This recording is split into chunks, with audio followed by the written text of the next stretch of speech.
Hi, good morning. Hello. It's such a great privilege to sit here with you at your villa in Fiji. My, thank you. And I'm very excited because today we are going to talk about our chapters in the book Activate Your Life. Could you share with me the title of your chapter and maybe the main idea behind this? It's called Cultivating Luck. How to engage curiosity and openness to amplify your opportunities. And what's the main idea behind this chapter? Well, the idea is that so often we think of luck as being random, but we actually have more agency than we might imagine when it comes to lucky coincidences. And that if we adopt what has shown to be lucky behaviors, curiosity and openness being a part of that, then we start to see more serendipities in life. That's beautiful. Could you share one of the serendipities that really blow your mind? You know, I've shared this content with so many people, and what they come back with is so interesting, because simply by engaging in lucky behaviors, then it starts to shift what's happening around you, or what you, let's put it this way, what you experience as happening. And so the most delightful coincidences start to happen. So one entrepreneur in the course had said to his team, "Yep, I got this. I will be able to connect us with a leading expert who can be an advisor to our organization." And then, knowing the principles of being lucky, he just set that aside until about 3 weeks later. He was at a group gathering and he stepped up to the bar. It was rather crowded, in order to order a drink for himself and the table. And he struck up a conversation with the gentleman next to him, and lo and behold, exactly the expert that they wanted to recruit for the startup. So he ended up joining them and becoming a part of their team. So that's one story, but they're always really delightful because these coincidences happen with such ease. They're almost charming in a way. Absolutely. I confirm that. I experienced lots of them also this week. So that's very exciting also to me to see and to observe how things are changing when we shift our perspective and when we change our behaviors, simply like this. Yeah. So it's great fun to write the chapter, and put that into this book, Activate Your Life, with so many other brilliant authors, yourself included. Thank you. Yeah, and I've been on a mission really to share the possibility of becoming predictably lucky. And if you just kind of sink into that for a moment and think, what could really my life be like? What sort of impact could I have? What sort of joy could I experience as a result of being predictably lucky? It's kind of that old adage of the world is your oyster. And it's really been a great joy to share these principles with people. Thank you. Share them also with me, and I'm just like so excited to continue implementing them, on a daily basis, and to see how things are shifting also in my life and my business. So that's very exciting. Thank you. My pleasure. When you think about, I know that you're also writing another book. Can you share something more about this? I am writing a book called Predictably Lucky. It is about entrepreneurs who rise to the top of their game and how luck is a factor in that. So often in our narratives, we talk about hard work, perseverance, persistence, and these are important, but they're not the full story. In fact, fascinatingly, what the research shows is that you cannot be successful without being lucky. Like, full stop. There is no success without luck. And there was a group of mathematicians and physicists out of Italy who put together a mathematical proof that last year won the IG Nobel in economics that shows that you need luck to succeed. And really interesting, the magic combination, if you will, to really rise to the top is to be moderately talented and magnificently lucky. So often we spend this our time investing in our talent, continuing to level up our game, but we rarely invest in our luck. We just don't think it's a thing. Yes. But when you realize that luck more often results from the behaviors that you employ, then you actually can start to call more luck into your life as well. And because the odds are so dramatically in the favor of being lucky to be successful, this is a place that is really worth your focus. So in this chapter for Activate Your Life, I talk about one behavior, which is curiosity and its sibling openness. You can go a long way with just that behavior. But in the book that I'm putting together, I go into more detail of other behaviors as well that are indicative of people who are being lucky in life. Now I'm curious. Tell me the first story you can remember when you observed that you actually got really lucky and you knew, okay, that's because of my behavior. Do you recall such a story? It's so interesting to answer that question, Iwona, because for me, I live in a way now in which luck is my standard. So it's actually, I'm at a point where it's really delightful for me to observe others experiencing the kind of shock and awe of their first lucky encounters. Yes.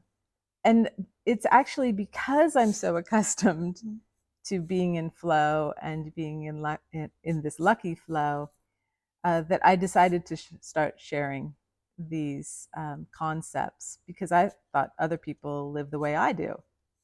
And I found out that other people aren't living the way I do. So that's living in your own bubble, right? Right. Well, I live in my creative bubble, all the time. Yes. Yes. So yeah, for me, this is kind of just a fabric of my life. And we were just sharing last night that I had one of those moments just last week when I was on a lucky wander, and I had on my to-do list to make reservations at a particular event that we wanted to attend together, and I had done nothing about it. And then here I am walking down the street, and right next to me is a woman that I end up chatting with, and what do you know? She's the one who organizes that event. So that's for me an example of being in lucky flow, and you can get to the point where that just is routinely happening for you. And I actually think that you might be experiencing that here in the energies of Fiji. Absolutely, all the time. Yeah. Yeah, it's really inspiring also just to kind of step aside a little bit and observe the whole thing, just think like, oh my goodness, how it's even possible. And now actually it's possible because of course over the months and years I also have changed my behavior to become more lucky myself. But my expertise and my background comes more from the creativity part. And I observe that there are also lots of synchronicities between both, between being lucky and being creative, being curious and being creative. And that's why Fiji for me was a blessing here, and I'm very grateful to be here also with you and to chat about our chapters today. Yeah. Well, tell me a little bit about your chapter. What's the title? The title is Creative Bites, the Dance of Ideas, Sky, and Trust. I've heard you talk about this triumvirate of ideas, sky, and trust. Can you share a little bit more with us? Yes, I have been talking about this for a while now, and actually that's the first creative idea that came to me around 7 years ago, where I was thinking about creating workshops for, and kind of enable people to share ideas and share solutions.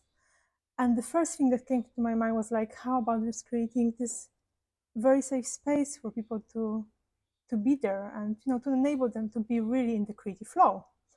And I realized that there are actually three components of that. One of them is ideas, which means every idea is a good idea by default because it is an idea. The second one is sky, which means there are no limits. We can be always very wide with our ideas. They're limitless. And the third one is trust, which always means what happens here stays here.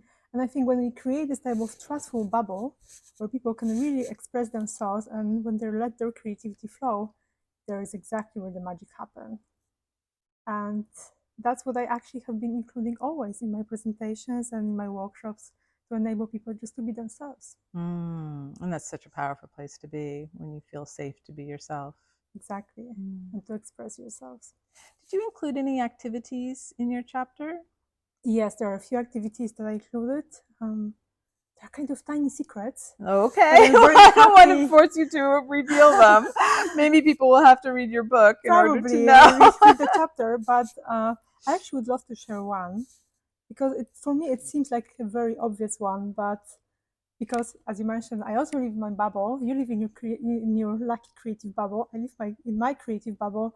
I'm not sure if people are really aware of that. So there's one exercise that I always like doing, and I do it basically all the time. And this exercise is related to writing down things on the piece of paper. And I always say, piece of paper doesn't judge. Simply like this. Whatever comes to your mind, pen, paper, write everything down. And I think it's a very powerful exercise, especially when we are in the times of, struggles or in the chaos and stuff. And when we write down the ideas, we automatically outsource them from our brains to the piece of paper, and they basically stay there. And they mean, and as I mentioned, the piece of paper doesn't charge, so they can stay there and be happy and safe.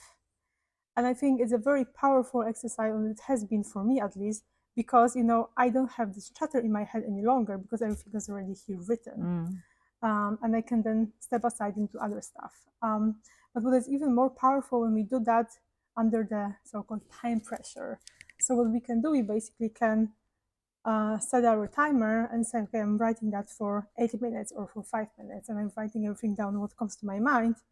It's because when we write under time pressure, we write mostly from the intuitive part of our beings, and not from the mind parts of our beings. And I think that's very powerful as well. Oh, it sounds like people are going to be really excited to dive into your chapter. I hope so. Yeah. I think that will be the case also because I share other exercises. But one of my other favorite ones is that we can really outsource our ideas and challenges also to, let's say, to our subconscious mind when we sleep. And this is an exercise I usually use when I really don't know what to do. It happens sometimes where, I just have this idea or this challenge. I would love to solve it. I would love to do something with that, but I don't know what yet, right? So what I do, I write it down on the piece of paper and I put it on the wall before I go to sleep. So usually when I wake up in the morning, I have this flow of ideas going through my mind. And the first thing I'm doing is just writing all of them down so they don't get lost. And I found it very powerful. And that's the idea that I got to know many years ago. And each time when I just, don't know what to do or I just wander around different ideas, that's what I'm doing. And what I observe is that, and what is proven, that we basically outsource these ideas or challenges to our subconscious mind, which is working while we are sleeping. So that's why automatically we are getting back the feedback at the very morning. Ooh, what a nice invitation to wake up with your answers. Yes, definitely. Oh, terrific. Anything else you want to share, Iwona? What I observed over the years, I think that's very important, is that we are all intrinsically extremely creative. And tapping into our creativity is extremely powerful, but we don't know that until we do it, right? It's like with everything. It's also like with your lucky behaviors, right? And what I usually do, and I think is very powerful, instead of overthinking, creativity, I have to do something again, I run the so-called creative experiments or creative adventures. It's basically, taking an idea and implementing the idea, without thinking too much, really just making things happen. And I think the magic really happens, the creative magic happens when we are in the flow, in the motion of doing things.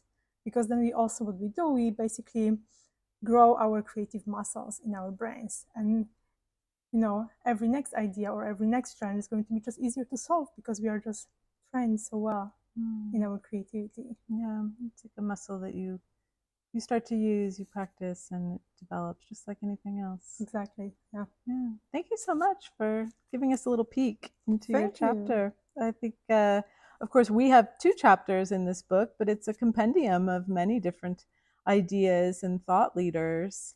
I'm looking forward to reading all of their chapters as Me well. too. Yeah. And the launch is going to be soon, so I'm excited also to see the book in paper, True. just to go for the pages of the book. Yes, absolutely. Well, what a delight to collaborate with you on this book, Iwona, and to be here today together. Thank you, Monica. Thank you for your time. And yeah, see you next time for Okay.